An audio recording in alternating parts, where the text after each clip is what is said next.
Well, bless the Lord, O my soul, and all that's within me. Bless His holy name. Oh, I pray that you are having a wonderful, wonderful Wednesday, and I want to just say welcome. I know that I haven't been with you very much lately, and that's just because I've been taking some time and just being with the Lord. And how many of you know sometimes you just need to be fed rather than feeding others? And so that's kind of where I've been. But Lord bless you. I do have a couple of passages I want to share with you, and if you read the description, one of them. Well, let me just take you. First of all, I'll come back to it. Hopefully, we'll start there and end there. I just want to spend a few minutes with you this evening, and it's Isaiah 55 and 14. I'm looking over here because you're not seeing it, and I see that now. I'm at another. I'm on another system right now, and so I'm not quite used to this. But I just decided we'd do it this way. But you see there on the screen Isaiah 52:14, and if you've been around at any time at all, you know about this. And if you watched, the most recent would be the Passion movie, and it was probably, I'm certain it's the most gruesomely depicted crucifixion that we've probably seen in our lifetime. But was it enough? Was it really true to form? And I don't mean that in a critical way. What I mean is, could it really depict how horrible it was, the treatment that Jesus was given, leading all the way up to Golgotha and the cross? And the scripture by the prophet Isaiah says, prophecy, as many as were astonished at thee, his visage was so marred more than any man, and his form more than the sons of men. And I posed the question, and it's worthy of asking, is why did Jesus have to suffer so much? Why was it so bad, so horrible? And I think it's important for us to understand, if we've got to go back to the cross before, I'm rather, go back to the garden before we get to the cross and before we get to where we are right now. And so I want to show you in Genesis. I didn't give it to you on the screen, but I can certainly show you. I'm looking it up here in my Bible. I've got my pencil there lined up. And Genesis, the first chapter, it says, and God said, you can't see it, you can't read it anyway, but let me read it for you. I'm reading in Genesis 1:26, and God said, let us make man in our image. Now this is where we've got to understand. We've got to go back to the garden to understand the image that we are destined to have, so that we understand what we lost in order to know how we are blessed to have what we have found. It says, let us make man in our image, after our likeness, and let them, male and female, we're going to find out, have dominion. Now, when you have dominion over something, that's kind of, doesn't that sound like rule? Doesn't that sound like authority? I believe it does. Over the fish of the sea, over the fowls of the air, over the cattle, over all the earth, and over every creeping thing that creepeth upon the earth. So God created man in his own image. In the image of God created he him, male and female. Only two, just two. Say it with me. 1, 2. Male, female. He created them, and God blessed them. And God said unto them, be fruitful, multiply, replenish, or actually the original word is fill there. Fill the earth and subdue it, and have dominion over the fish of the sea, over the fowl of the air, and over every living thing that moveth upon the earth. Now, I want to take us here in just a moment. I want to take us to the passage that I want us to look at in Colossians, but also we'll end up in Isaiah. And guys, I got to tell you, where the Lord took me, and we didn't have service this past Sunday at Beams because we didn't have electricity. And thank God we just got it up a few hours ago, and so we're good to go. But where I was headed this past Sunday, and I'm still there in my studies with the Lord, You know how it is when you study and the Lord has you on track for some place. He had me in Luke, and there's a verse that starts out the story. Y'all remember the story of the four men that let down the palsy, their friend that is a paralytic, and they opened the roof up and let him down. That's what I planned on sharing last week for Father's Day, and Lord willing, I may go ahead and share that this Sunday. But can I share? Let me share a scripture there. I don't know that I brought it. No, I didn't get it on screen. But just listen to this. It's Luke 5, verse 17, and this is what it says. He says, "And it came to pass." The reason, guys, the reason I'm reading this to you is because I think that first of all, we don't realize who we are in Jesus Christ. We're not taught who we are in Jesus Christ. A lot of times we come to Christ out of fear. We come to Christ with a confession because we sure don't want to go to hell and we don't want to miss heaven, and so we do that. But we're not really taught about the image that was lost. See, I just read Genesis where God created man in His own image. In fact, I believe that He created male and female in His image.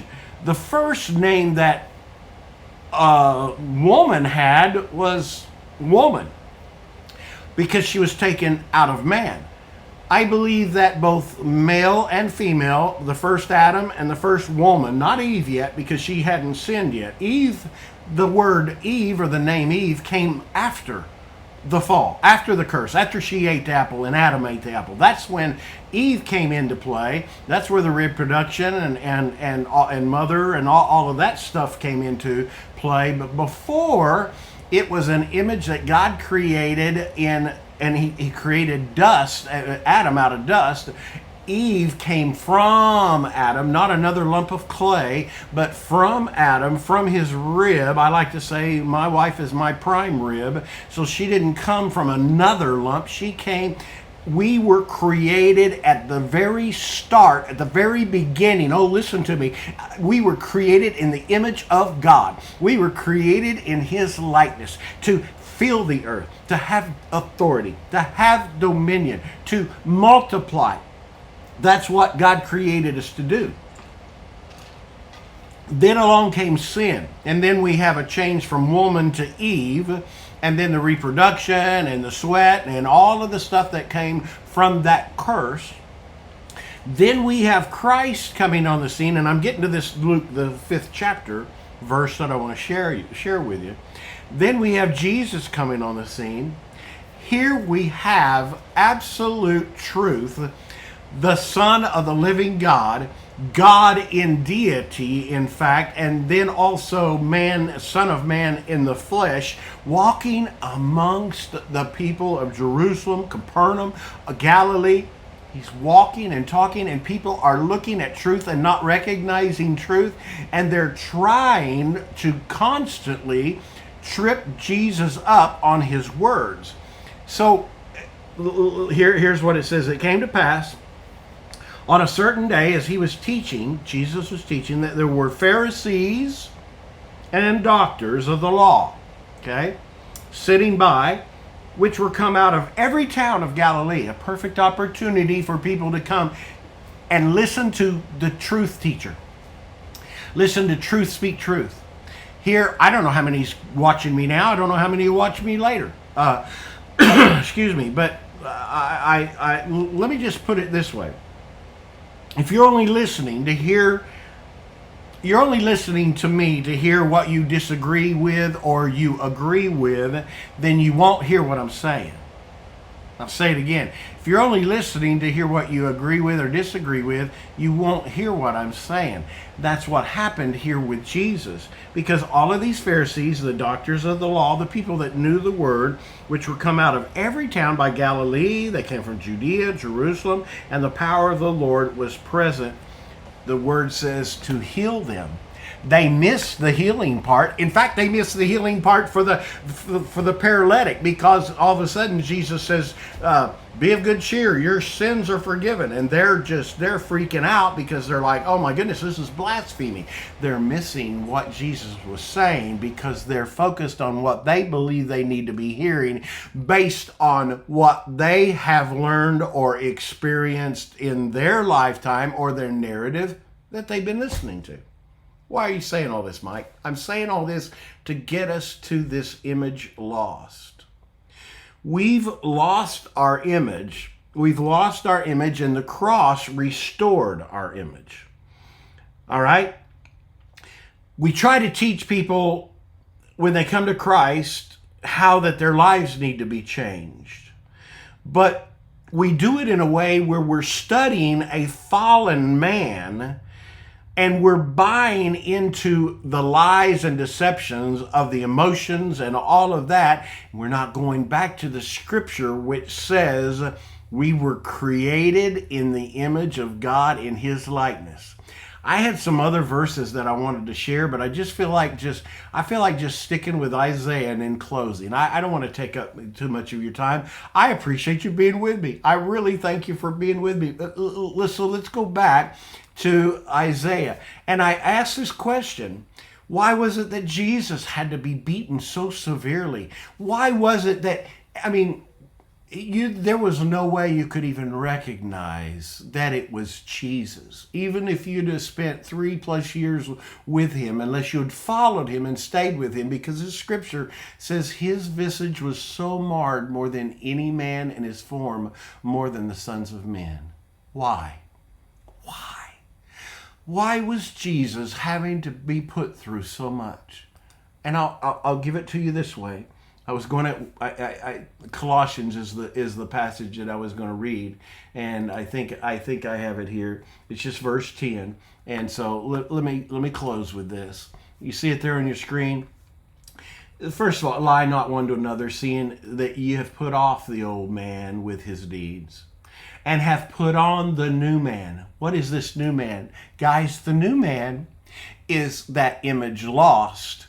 We are putting on that image that we were created with in the very beginning. That's what the work of the cross did. That's what the work of Calvary did. It wasn't just to give us a ticket to heaven. It was to recreate us. I should have turned that off. It was to recreate us so that we would be back to the position that we started in. Jesus came to seek and to save that which was lost. Not just a who, but that which was lost. What is that? That was the image that we were created in, which is his. And so it says there, and have put on the new man, which is renewed in knowledge after the image of him that created him. That's a powerful, powerful passage. And what I want you to understand with it is that all mercy. Now, I don't know what I've done here. I'm clicking on things, and Lord help Mike, all of a sudden. All right, let me get you back over here. There we are. All right, let me close. Thank you for being with me. People are walking around in a miserable state because they don't know who they are. If you are having a miserable time in your life, you go to church, you pay your tithes, you listen to people like me, on the internet, you're doing your best. Let me tell you what sin does. We saw it in Isaiah. The reason I believe that Jesus was marred more than any other man is because he took the sins of the world on himself. And when he did that, it was exactly like what happened to Adam and Eve. When sin came in, they looked nothing like what they did when they were created. Sin took the toil on them. It took all of the beauty, the love, the happiness, all of the joy, all that we were created to live and walk in and be productive in, it totally wiped it out. Because the thief, the word says, Satan comes but not to kill, steal, and destroy. That's what his work is, and that's what sin does in your life and mine. So if you're wondering why Jesus, if you ever wondered why did he have to be marred so beyond recognition, it's because that is a perfect example. That is an illustration, the demonstration to you and me what sin does in our lives. And so if you're struggling right now, it's because you're struggling. I would say to you, you're struggling because you don't know who you are in Jesus Christ.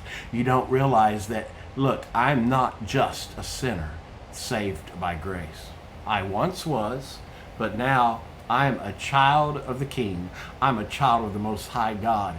My elder brother, firstborn brother, sits on the throne. He has all exousia. He has all power. He has all authority. He has everything he needs, and he has already blessed me with the same blessings. He has set me apart. I got to tell you, take time this week, and let me just put this in your spirit. Take time and go back, read John 17. Read the Lord's Prayer, where he was praying for the unity of the brethren. He was praying that we would be just like he and the Father are as one. He prayed not that we would be taken out of the world. Everybody's wanting to pack, they got their bags packed, and the worst things get here. They're like, all right, let's get out of here. Let's get that rapture. Come on, Jesus, come on. Jesus in his prayer, and these guys are, the early church is about to go through their first persecution, and Jesus is not praying for him to return real soon. He's not praying for a quick rapture. He's praying that God would keep them from the evil one, that they would be separated apart from. He goes on in John 17 and talks about how we are not of the world, though we're in the world. Our citizenship, not in John 17, but our citizenship is heavenly. We are no longer of this world. Once we are created a new creature in Christ Jesus, old things have passed away. Behold, all things have become new. We are now back positioned in the image of God by which we were originally created. Now, what we've got to do is start renewing our mind, which is the battleground. We've got to do what Romans 12:1-2 says, and not be continually conformed to this world, but be continually renewed in our mind. That's what Colossians says.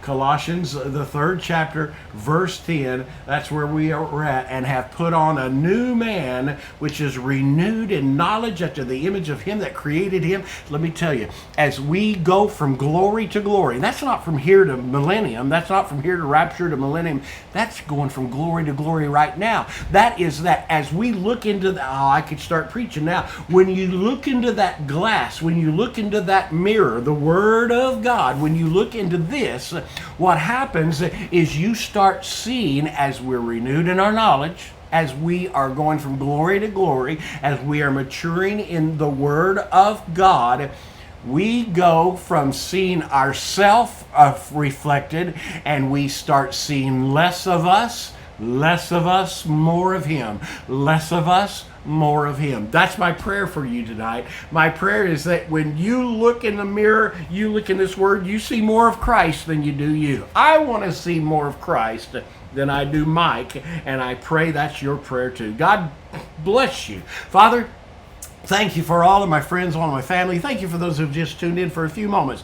God, I know this is 15 minutes or so, Lord, of their time. And God, 18 minutes, 20 minutes, Lord, but whatever it is, I just pray, God, that you would just reach down and let us know, let everyone watching know that you love them and that you have created them not to struggle in life by trying to just discipline a fallen man, but you have created them through the work of the cross You've put them back in the original position, created in your image to thrive, not to survive, but to thrive, and God, to wreak havoc on the enemy's kingdom and to pursue your kingdom, to seek your kingdom and your righteousness, and everything else will be added to us. God, I pray, help us to seek your kingdom first and foremost in everything we do. God bless you. Thank you for being with me, and thank you for sharing.